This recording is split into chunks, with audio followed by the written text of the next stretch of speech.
Okay, let's stop that. We're ready. We're ready. Well, thank you guys for doing this interview with us. First up, happy birthday, man. It's birthday today. My questions are going down now. First up, how are you guys, man? How's the tour going? It's going great. It's Lee's birthday today. Very good. Very, very, very good. We've been celebrating together. It's been a very beautiful day, and I feel like it's only going to get better, right, Lee? Yeah. Agreed. There you go. Drink. Yeah, we've made drinks for everybody Drinks working for on this. everybody. Yeah, drinks for everybody. Happy birthday to Lee. Happy birthday again, man.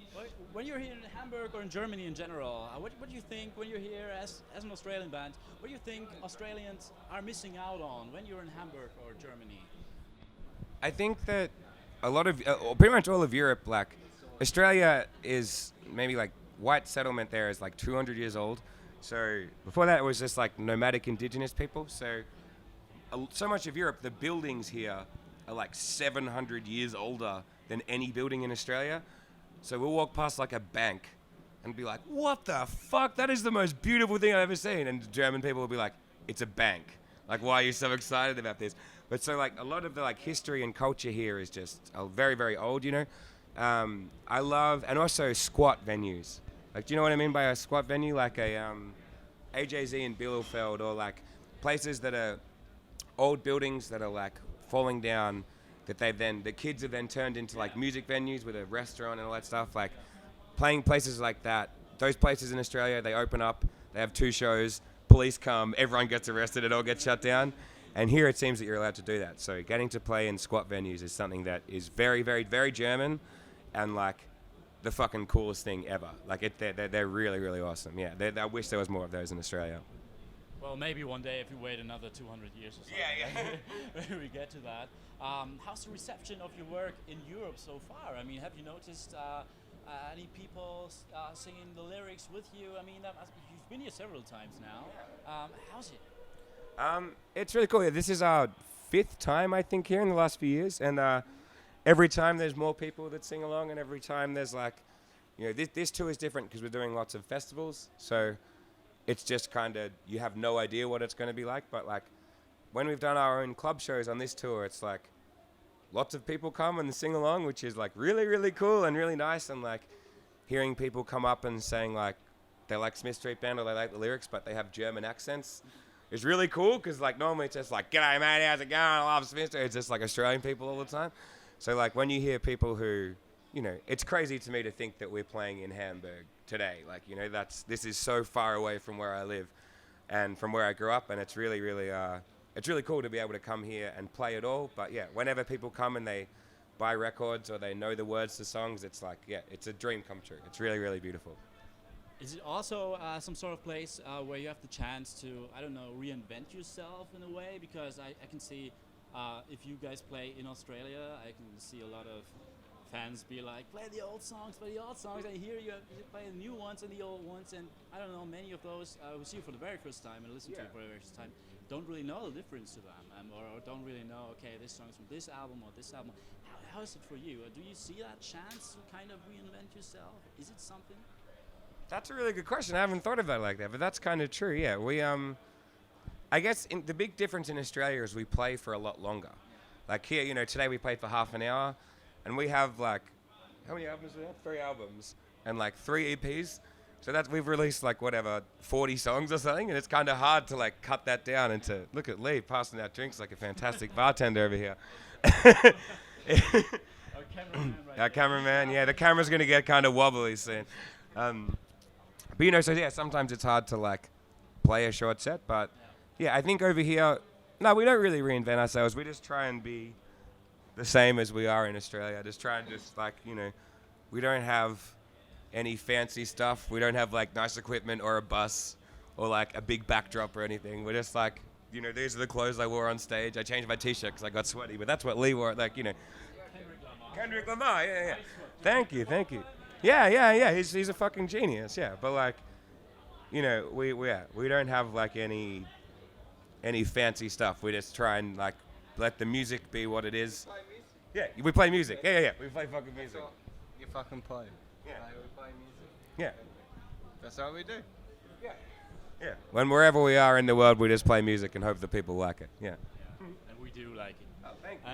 And one of those times where you played music was when you recorded a song called Wipe That Shit, Eating Grin Off Your Punchable Face. Yeah. And it's an awesome track because it's about government stance on asylum seekers. Yeah. And we in Germany also are facing the same issue. All over Europe, yeah. Yeah. And The whole world. Yeah, the whole world, basically. yeah, the whole world. Yeah. And it's pretty interesting. You didn't put that on your record. Why didn't you do it?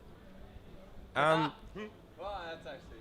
Well, because basically, like, if we had... wouldn't let me put that song on the album. Lee wanted it to be on the album, but it just, like, we wanted to do something with the song, you know? Like, if the album was, like, 11 songs about my ex-girlfriend and then a song about refugees, it wouldn't really have made any sense.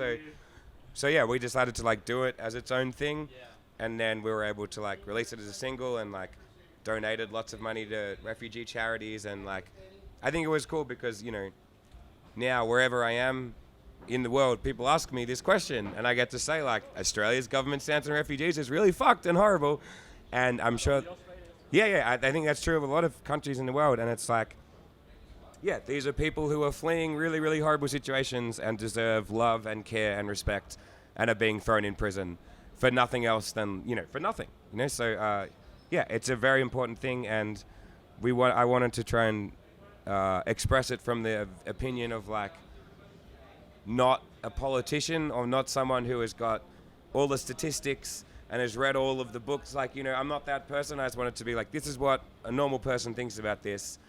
Yeah, from the heart, instead of from, like, some fucking bullshit university degree. It's just like, no, like, there are people that are fucking dying in prisons because they grew up in a different country from us. That's fucked. Like, that's really fucked. Yeah, just don't be an arsehole. And especially don't be an arsehole to people who have grown up in horrible situations, you know? So, yeah, it was something that we wanted to try and portray like that. And it's been, with the response to it's been really cool, and I'm glad that we did it the way we did it, yeah. And could you see politics become a bigger topic in your songs and maybe have a lot more space on your records than it used to be? Do you see that happening maybe in the future? I do. The thing is, I don't want to force it. Like, there are things that I really, like, in Australia recently, they just passed this fucking thing that means that, like, gay marriage is not going to happen. And, like, that really, really makes me angry. Like, I think it's ridiculous that gay people can't get married. There's no reason for it. It's just, like, fucking old assholes just holding on to some stupid belief. It doesn't mean anything. But at the same time, because I believe so much in that, I don't want to write a shit song. If you know what I mean? Like, whenever I sit down, it's like, I'm going to write a song about this. The song is always shit. If I try and force myself to write a song about something, it doesn't work.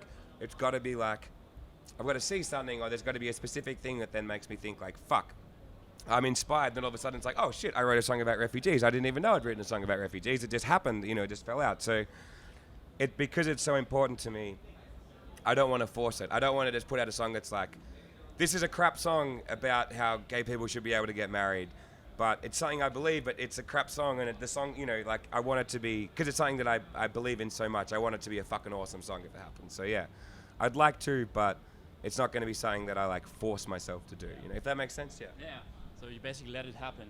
Yeah, you've got to let it happen. But that's true of all songs. Like, any song where I've sat down to write a song, even, like, you know, I'm going to write a song about this girl, and I write the song and it's shit. But if I'm just sitting there and an idea happens and I write it, that's when the good songs happen. Speaking of let it happen, Tame Impala from Perth released Currents. Such a great record. And also Courtney Barnett from Melbourne, also great record. And I don't know, Australian musicians are kind of coming through now. I've got a sense in a way. And do you think that Europe or maybe even America is doing enough to get people on Australian musicians, or could that is there more that could be done? I don't know, because I think the hard thing with it is that, like, Australia is really far away.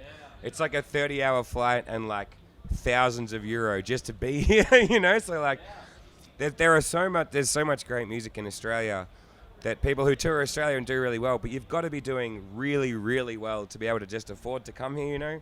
But Tame Impala and, like, Courtney, when I first started playing, she, like, worked the bar Courtney Barnett at this this venue I used to play all the time. She was the first girl I ever saw play a show, and like, yeah, I don't know her that well now, but there was a few years where we'd play together a bunch, and like, you know, now I see her at a festival and be like, hey, fuck, what's going on? You're like on Ellen now. You're like a superstar. Like, you know, it's crazy, but like, it's fucking really cool that she's doing that, and I think that there is so much good Australian music. It's just like, it's really expensive to be here, and like, it's you know, a lot of people are put off. Like, a lot of our friends will get, you know, the Fest in America.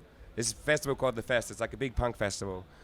And a lot of our friends will get put on that and then cancel because they can't get any other shows or they're going to lose money. But it's like, we've been to Europe 5 times. We lose money every fucking time. But you get to fucking come to Europe and it's really fun. Like, you go to America, we lose money every time because the flight's really expensive and it's expensive to be in America. But then it's like, but I'm on tour with my band in America. Like, who cares if I'm losing money? Who cares if I'm spending all of my own fucking money to be here? Like, what else are you going to spend that money on that's not doing incredible shit like that? So I think that people just have to realize that, like, not be scared of it and just be like, yeah, you're going to go, you're going to play shows, no one's going to come, you're going to play shows, you're not going to get paid any money, but then the next time you come, 10 people are going to come, and the next time you come, 30 people are going to come, and then you're going to get $100, and then it's like, it just gets better every time, and the only way to do... Same thing we do anywhere in Australia. That's how we did it in Australia, yeah. We played a bunch of shows to no one, and then we played a bunch of shows to 20 people, and now we played to like 1,000 people in Australia.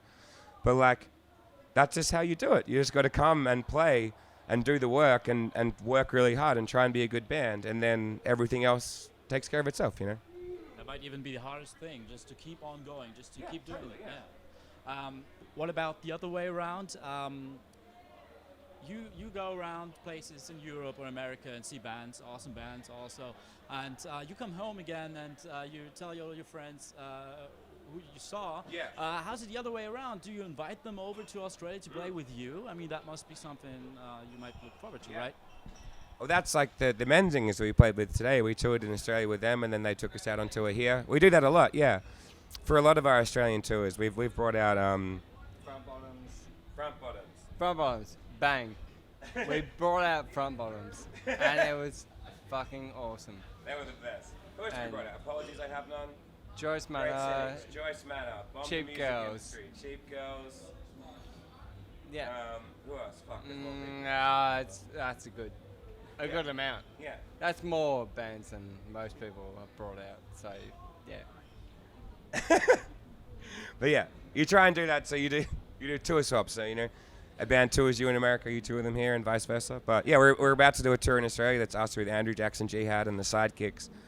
And yeah, it's like, you want to show Australian music to those people, and you want to show Australia to, like, you know, you meet people and you get on with them so well, and you're like, I want to show you like all the cool beaches where I grew up, you know, like I want to show you like my awesome house. I want to show you my, you know, you want to take people back and show them all the cool stuff that's in Australia. So yeah, it's cool for us that we get the chance to, like, you know, the Front Bottoms, we toured with them, and now they're taking us out on, like, for 6 weeks in America.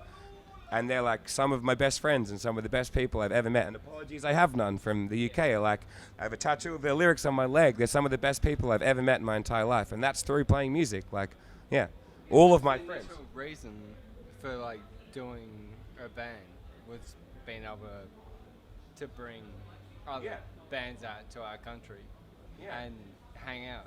And now we can do that. Yeah. And, like, yeah, I've made the best friends that I'm ever going to make through, like, getting to play shows with people, you know? It's the best. It's beautiful. That's what music's supposed to be. Exactly, yeah. Speaking of other bands, in 10 days you're playing Reading and Leeds. In 10 days? In 10 days, yeah. Which bands are you looking forward to see? I mean, I guess Kendrick Lamar, right? Kendrick Lamar, right? Yeah, he is my favorite fucking... Yeah, I'm obsessed with Kendrick, yeah. Chance to listen to Compton? Oh, wait, the new Dr. Dre? I haven't listened to it yet. I know, he's all over it, right? Yeah. That's because Dre produces all Kendrick stuff, yeah. Like, Kendrick Lamar is one of my favorite fucking anything of all time. I'm really, really like Kendrick. But on our stage, we're playing with the Menzingers are playing, the Bronx are playing, Modern Baseball are playing, Kendrick is playing. I'm looking forward to seeing, like, Metallica, obviously. Like, you know, like, it's fucking Metallica. Yeah, like, yeah. And Justice for All is, like, one of the best albums of all fucking time. Like, it's fucking Metallica. I grew up, Metallica is my band. You just keep mixing drinks. But yeah, like, you know, it's all of those bands, and like, you learn so much from, like, there's a reason why Metallica are Metallica. There's a reason why they're like one of the biggest bands in the world. And as someone that plays in the band, if you get the chance to watch Metallica, you watch them, and there's something that like, oh fuck, that's a clever thing Metallica do. We should start doing that. You know, you learn things from all those kind of bands. Yeah. So? The veterans. Yeah, totally. But then also like Kendrick. If I get to see Kendrick play fucking like Backseat Freestyle, which is like my favorite song of all time, I'm gonna lose my fucking shit. I'm gonna be so excited. Oh man, I cannot imagine how great it must be in 10 days to be there around those guys also. Crazy. And to have a chat with them even, I don't know. I don't think I'm gonna get to have a chat with them. Oh, I who spoke to knows? him with Joey Badass. That's Oh, about that's my coolest thing. And I talked to Noodles for 10 minutes from Offspring. That was pretty cool. That's also something. Speaking of rap, I've heard that you also write rap music and rap songs. What's that about? Do we ever get to listen to some of those tracks? No. The short answer is no.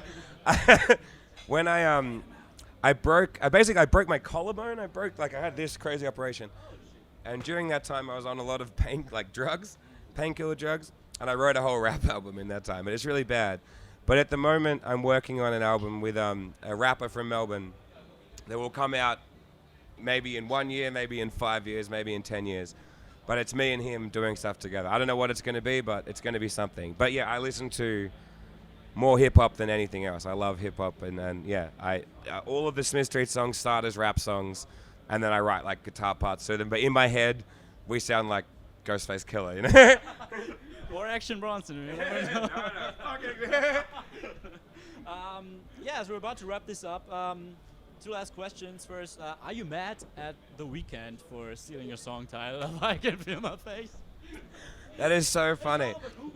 But the thing about that is, I stole I Can't Feel My Face from a Lil Wayne song. Lil Wayne just goes this out of some song. I think it's on the Carter 2 maybe. He goes like, I can't feel my face, Weezy. And I was like, that is so funny. And I stole that line for a chorus. So I can't be that mad at The Weeknd for stealing it, because I fucking stole it as well. Well, exclusives right here. Last question, a bit more serious one.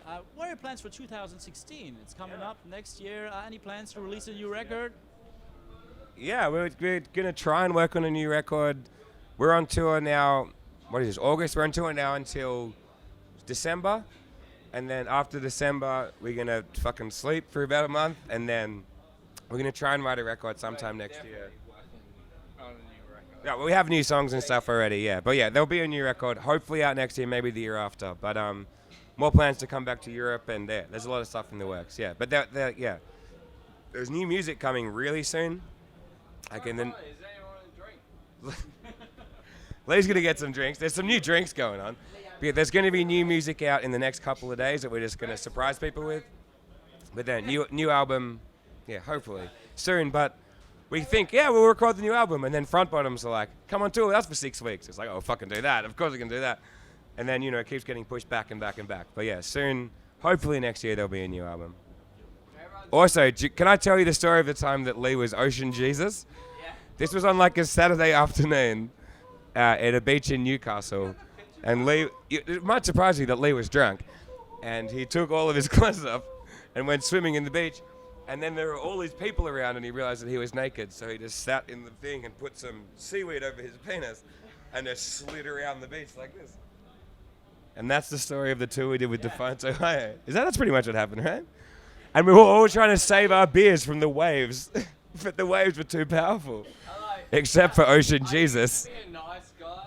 No, I didn't. No, I was just that guy. Yo, Lee, please don't be upset by what I said. Now I've become someone who doesn't get naked. Is this a vegetable? In front of public. Oh, come on. One last One last time. Thank you. Well, thank you for the interview, Will. Thank you. Fuck yeah.